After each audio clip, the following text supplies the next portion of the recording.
मुझे बचाओ। अगले दिन सीता पिंजरा उठाकर बाहर दूर उस रघु को छोड़ देती है। रघु के जाते ही उनके घर आई बरकत धीरे धीरे कम हो जाती है।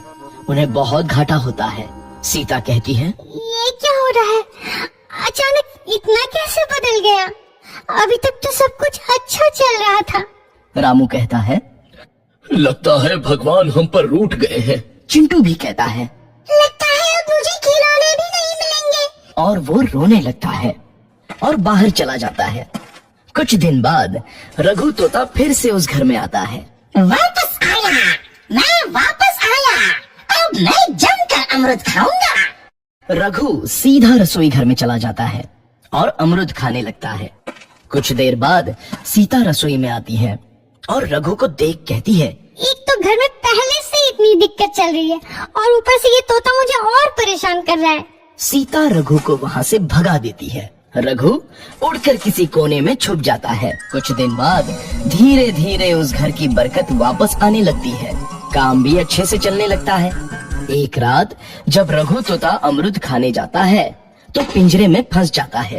ये लोग आखिर चाहते क्या है? एक तोते को शांति से अमृत खाने क्यों नहीं देते? मैं कौन सा चोरी कर रहा हूँ? बस अमृत ही तो खा रहा हूँ। तभी रामू वहाँ आता है और पिंजरे में रघु तोते को देख उसे बाहर छोड़ देता है।